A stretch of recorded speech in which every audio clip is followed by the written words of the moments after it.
బికవోలు శ్రీ కుమార సుబ్రహ్మణ్యేశ్వర స్వామి దేవస్థానంలో షష్ఠి మహోత్సవం సంబంధించి తీసుకోవాల్సిన ముందస్తు భద్రతా చర్యలు ఏర్పాట్ల గురించి అధికారులు కూటమి నాయకులతో సమావేశమైన అనపర్తి శాసనసభ్యులు నల్లమిల్లి ముందుగా శ్రీ లక్ష్మీ గణపతి ఆలయ పునర్నిర్మాణ నిమిత్తం శ్రీ లక్ష్మీ గణపతి ఆలయ కమిటీ సభ్యులు గ్రామస్తులు విరాళాలు సేకరించి కొనుగోలు చేసిన 1 ఎకరం భూమిని పత్రాలను దేవాదాయ శాఖ అసిస్టెంట్ కమిషనర్ కి అందజేసిన అనపర్తి శాసనసభ్యులు నల్లమిల్లి రామకృష్ణారెడ్డి శ్రీ లక్ష్మీ గణపతి ఆలయ కమిటీ సభ్యులు ఈ సందర్భంగా అనపర్తి శాసనసభ్యులు నల్లమిల్లి రామకృష్ణారెడ్డి మీడియా సమావేశంలో మాట్లాడుతూ ఈ నెల 26వ తేదీన బికవోలులోని కుమార సుబ్రహ్మణ్యేశ్వర స్వామి షష్ఠి మహోత్సవాలు పెద్ద ఎత్తున ఘనంగా జరుగుతాయి. దాదాపుగా ఎక్కడా లేని విధంగా ఇక్కడ షష్ఠి దాదాపు 2 లక్షల మంది భక్తులు ఆ రోజు స్వామివారిని దర్శనానికి వస్తారు అనేది ఒక అంచనా ప్రకారం సమావేశం ఇక్కడ ఏర్పాటు చేయడం జరిగింది.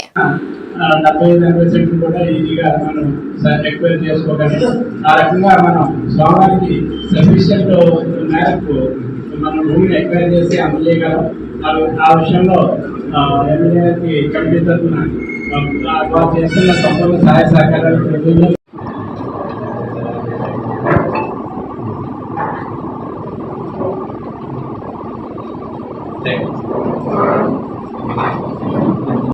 సంబంధించి ఒక ప్రిపరేటరీ సమావేశం జరుపుకోవడం ఆనవాయితీగా వస్తుంది. ఆ సందర్భంగా ఏర్పాటు చేసిన ఈ కార్యక్రమంలో ముఖ్య అతిథులుగా పాల్గొన్న జిల్లా ఎండోమెంట్స్ అధికారి గారికి, డిఎస్పీ గారికి, సిఐ గారికి, తహసీల్దార్ గారికి, అదేవిధంగా ఎంపీడీఓ గారికి, గ్రామ సర్పంచ్ గారికి, అదేవిధంగా కమిటీ చైర్మన్ గారు శ్రీనివాస్ రెడ్డి గారికి, మిగిలిన సభ్యులకు, అన్ని శాఖల అధికారులకు, వేదిక ముందున్న వివిధ గ్రామాల ప్రజాప్రతినిధులకు, అందరికీ మీడియా మిత్రులకు అందరికీ పేరు పేరున హృదయపూర్వక నమస్కారం. ఆ సందర్భంలో మనం చాలా పకడ్బందీగా ఏర్పాట్లు చేసుకోవాల్సిన అవసరం ఉంది. భక్తులకు ఎటువంటి అసౌకర్యం కలగకుండా ఉండడం ఉపాధి అయితే, రెండవది భద్రతా చర్యలు తీసుకోవాల్సిన అవసరం కూడా చాలా ఎక్కువగా ఉంది.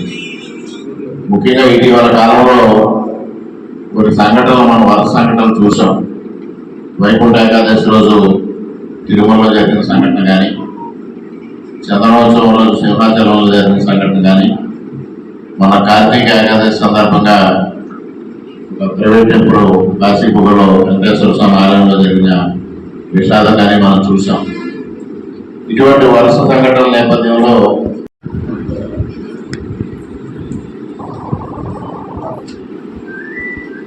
నమస్కారం. ఈ నెల 26వ తేదీన బికవోలులోని కుమార సుబ్రహ్మణ్యేశ్వర స్వామి షష్ఠి మహోత్సవాలు పెద్ద ఎత్తున ఘనంగా జరుగుతుంది. దాదాపుగా భారతదేశంలోనే ఎక్కడా లేని విధంగా ఇక్కడ షష్ఠోత్సవాలు నిర్వహించుకోవడం, దాదాపు 2 లక్షల మంది భక్తులు రోజు స్వామి దర్శనానికి వస్తారనేది ఒక అంచనా. అటువంటి నేపథ్యంలో భద్రతా పరంగా కానీ, ఇతర విషయాల్లో కానీ ఏ విధమైన చర్యలు తీసుకోవాలనే దానిపైన ఒక ముందస్తు సమావేశం ఏర్పాటు చేసుకోవడం జరిగింది. దీనికి జిల్లా దేవాదాయ శాఖ అధికారి, అదేవిధంగా డిఎస్పీ గారు, ఆర్టీఓ గారు, మిగిలిన అధికారులు అందరూ హాజరు కావడం జరిగింది. అన్ని శాఖల్ని సమన్వయం చేసుకుని, అందరి నాయకుల్ని సమన్వయం చేసుకుని, ప్రజలందరినీ సమన్వయం చేసుకుని, ఎటువంటి అవాంఛనీయ సంఘటనలు జరగకుండా, వచ్చిన భక్తులకు ఎటువంటి అసౌకర్యం కలగకుండా అన్ని విధాలా ముందస్తు చర్యలు తీసుకోవాలనేది ఈ సమావేశం యొక్క ముఖ్య ఉద్దేశం. అన్ని శాఖల అధికారులు కలిసి సమన్వయంతో పనిచేసి ఈ కార్యక్రమాన్ని విజయవంతం చేయాలని కోరడం జరిగింది. అందరూ కూడా దానిలో నిమగ్నమై ఉన్నారు. ముఖ్యంగా ఎండోమెంట్స్ డిస్ట్రిక్ట్ ఆఫీసర్ ఎవరైతే ఉన్నారో వారు అందరినీ కోఆర్డినేట్ చేస్తూ ఉన్నారు. తప్పనిసరిగా ఈ సక్సెస్ఫుల్గా షష్ఠి ఉత్సవాన్ని నిర్వహించడం కోసం ప్రభుత్వ యంత్రాంగం అంతా ముందుకెళ్తూ ఉంది. అదేవిధంగా షష్ఠి ఉత్సవ కమిటీ కూడా దీనికి పూర్తిగా సంపూర్ణంగా సహకరించి ప్రజల నుంచి కూడా సంపూర్ణమైన సహకారం తీసుకుని ఈ కార్యక్రమాన్ని విజయవంతం చేయడం జరుగుతుందని సందర్భంగా తెలియజేస్తూ, భక్తులందరికీ కూడా విజ్ఞప్తి, ఎవ్వరూ అసహనానికి లోనవ్వద్దు. తప్పనిసరిగా వచ్చిన భక్తులందరికీ దర్శనం కల్పించడంలో కానీ, ఏదైనా సౌకర్యాలు ఇబ్బందులు ఉంటే ఇక్కడ మెడికల్ క్యాంప్స్ కానీ అన్నీ పెట్టడం జరుగుతుంది.